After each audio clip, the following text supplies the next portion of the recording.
Okay. No. I know. I will read it. Welcome to Freedom Park. You are walking on historic ground. This 601-acre park includes a 17th century James City County home site, an 18th century graveyard, and America's earliest known free black settlement. Oh, it's a free black or the American black or the African Americans that's being freed. Settlement dating in 1803. In addition, continental French and British troops camped and engaged here and nearby during the Revolutionary War Battle of Spencer's Ordinary in 1781. Today, this historic land has been preserved as a park that also hosts the Williamsburg Botanical Garden as well as many miles of mountain bike and multi-use trails. The original 478 acres of Freedom Park were purchased by James City County in 1995 after citizens approved a 1994 bond referendum to fund the project. In 1996, adjacent parcels known as the Hot Water Coal Track were added. The name Freedom Park was inspired by the freedom granted to the slaves of William Ludwell Lee. It honors those who live in this free black community. Wow! The planning and design of Freedom Park was a community effort. A volunteer historical advisory team comprised of representatives from the Colonial Williamsburg Foundation, the Jamestown Yorktown Foundation, the College of William and Mary, the local authors and residents provided guidance. The latter descendants of the hot water coal community whose stories, momentous and guidance were key of importance to the development of an interpretative plan. Wow. Magazine illustrations photograph 19th century homes located here and elsewhere in Virginia were studied to learn the details of architecture and everyday living. 17th century Virginia Governor William Berkeley lived at Green Springs, located about 4 miles south of Centerville Road. A descendant of Berkeley's second wife, William Ludwell Lee, owned the home and land in the 19th century. Lee, who died in 1803, bequeathed freedom to his slaves upon his death. He also gave them a tract of his land and provided for them in his will. The land was called the Hot Water Tract, today's Freedom Park. Some descendants still live in the Centerville Road area and other locations within the county. Cool!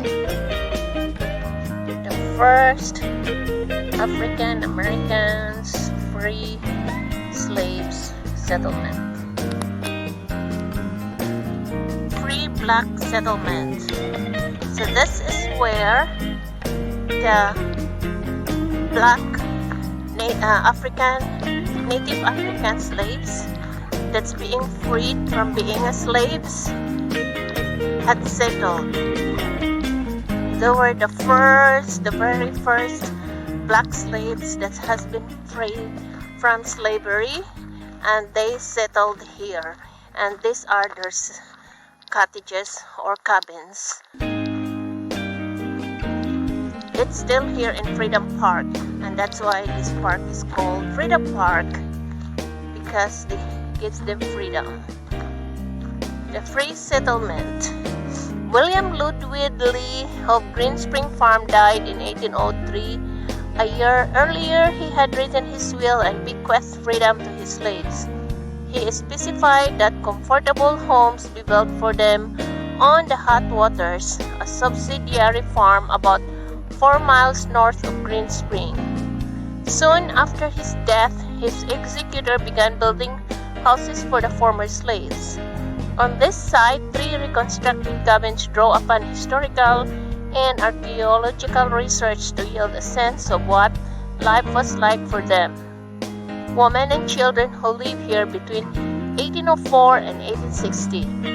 They also offer insight into the rigors of everyday life and the economic hardships that James City County's free black experienced nearly 60 years before President Abraham Lincoln issued the Emancipation Proclamation.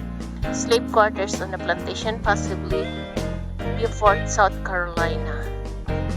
Hot water residence, Delaware Brown, courtesy of Cornell Lafayette. Different in style, but I think the dimensions is the same.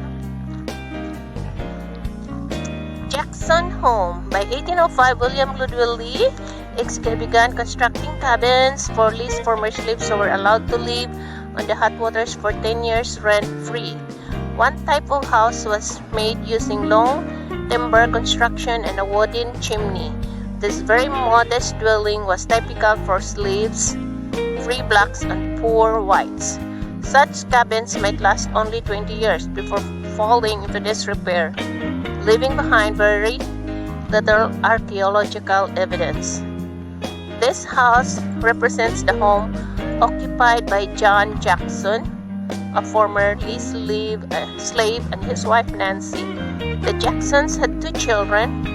The household furnishings in this dwelling reflect the meager circumstances of newly freed slaves. John Jackson eventually purchased and developed his own property. His descendants still live in the area. Cool.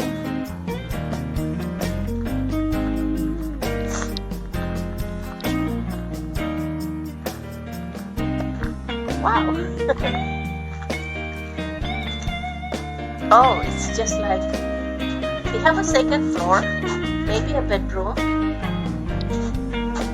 This is where they eat. So they lie down here. They had a chimney. They had a fireplace where they cook their food. And then they eat. It's so meager. They sleep. Maybe the second floor is also a bedroom. Yeah. Mugs and what's that? Iron? Yeah. They have playing cards.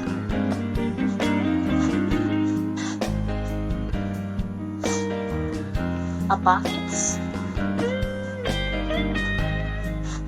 So there are grains at the foot of the bed, brooms. So maybe upstairs is just a sleeping quarters. Cool. See, very small. This second here is bigger than the Jackson house. So this is the Brown home. The small house with only 288 square feet of living space has a brick chimney. So this is like one tier richer. Brick chimney, glass windows, and stairs leading to an overhead roof. A house of this type would have been occupied by Anthony Brown, a farmer and formerly slaves freed in 1805. Brown spent most of his adult life on the hot water track. He shared a home with his wife Rachel, a washerwoman. The couple had several children. Although the Browns were never able to acquire land of their own, Anthony earned enough to purchase a horse or mule to help with his farming operations and maximize the land's agricultural productivity. The household furnishings in the Browns' dwelling reflect the improvements the family was able to afford. See, he had several children, but he had a better home than the other one. But he didn't own a land. But he owned horses and mules. So it's either you have horses or you have lands. So that's his to carry the products. And that's where he parked his horses and mules. Maximum load 50 pounds. So they have a bigger dining room because they have several children, there's a bed there again, close to the chimney, and another bedroom, and that should be another bedroom and stairs going, because you can see the stairs out there here.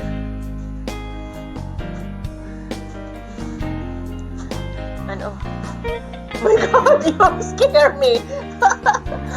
And then when you came in here, there's still enough space for a small living room.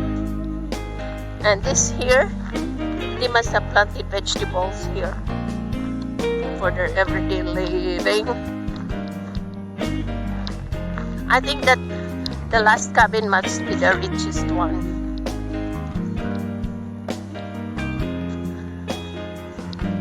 They have their own water wheel. What's that? Playhouse? You had no idea. Oh, chicken coop. Oh wow.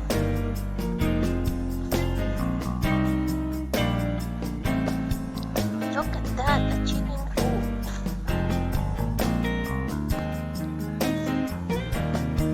And this is the back of the house. The second floor or the roof must be wider, because this cabin is wider. And this is where they put their animals. It says they didn't own the land though. He just owned this cart and mules and horses. Now we are going to the last cabin here. These are just the samples of the houses. Freed black slaves were given rent-free for 10 years.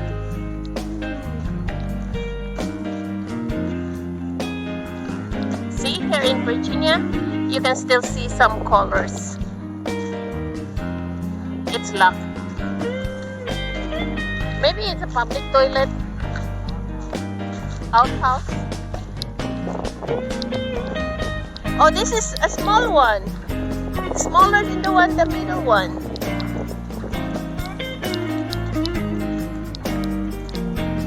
Lightfoot home. As an artisan with marketable skills, Juba Lightfoot earned more money than some of his neighbors. That one is the information that we're looking there closer. Early settlement and cemetery. So this is the early settlement area. Archaeologists discovered a large domestic complex at Freedom Park that reveals important physical evidence about colonial Virginia's transformation. The site, which evolved between 1680 and 1745, shows how a society based upon African American slave labor developed between the late 17th century and the mid 18th century rise of Williamsburg. In the first half of the 18th century, the site was an outlying slave quarter of the Ludwig family's Green Spring plantation, located 4 miles to the south. Even though this site was unoccupied, by about 1750, the cemetery remained an important central burial place until the early 19th century. Detailed archaeological investigations led to the discovery of surprisingly well-preserved artifacts, even though the area was used for logging in the 19th and 20th centuries. Fieldwork recovered thousands of artifacts and 8 domestic structures, 1680 to 1745, as well as fences, ditches, and refuse pits. The presence of at least 160 graves was recorded. The graves of several individuals were excavated by archaeologists to permit their study by human osteologists, specialists in the study of bones. Before they were reburied in their original graves, important data was collected on gender, age, and death, stature, triuma, disease, and other features that would increase understanding about the population.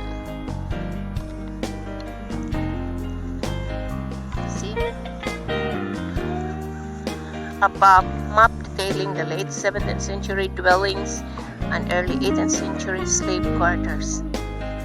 Left were bowl and fragment. Below, excavation in progress. Wow. So here's still in Freedom Park here in Williamsburg, and this is the 18th century cemetery. You didn't see any headstones, but this headstone, it says, in this vicinity lie colonial period residents of hot water known only to God.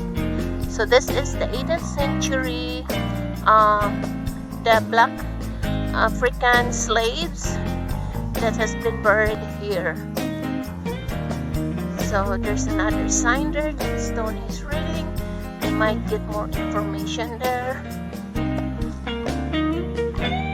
We're wondering, if this is a cemetery, how come there's no headstone? Oh, there's no sign. Is there any description? Okay. So this is the cemetery. Very beautiful day, but a little chilly. There's a light there and a little sign. This is Freedom Park. It is the very first free black slaves settlement in America, and that is here in Williamsburg, Virginia. If you read history books and you read about the lives of the African slaves, it's just so horrible. But at least here, please do not touch the post. Oh, help protect the bats. What? Bats are essential of maintaining healthy ecosystem. It's a natural insect control. A single bat can capture 500 to 1,000 mosquitoes in an hour. Bat droppings, also known as guano, is a valuable source of natural fertilizers. Bats are vital pollinators and seed dispensers for countless plants. Wow!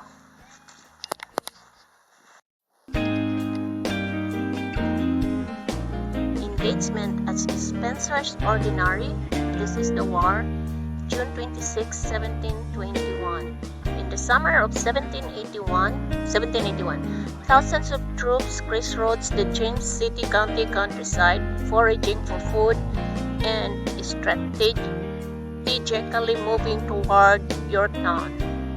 Although neither side knew the other's strength, Lafayette saw an opportunity to attack.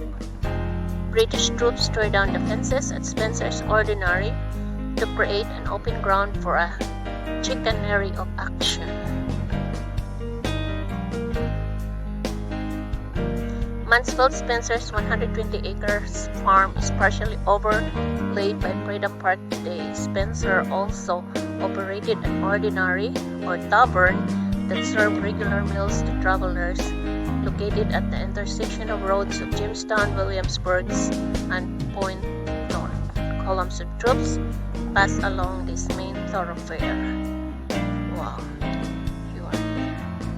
Too much history. Rebel infantry, rebel cavalry, Queen's Rangers, Tito in line, cavalry of Queen to attack. Holy crap, we have been walking in the grounds where so much blood has been shed, so much wars and attack.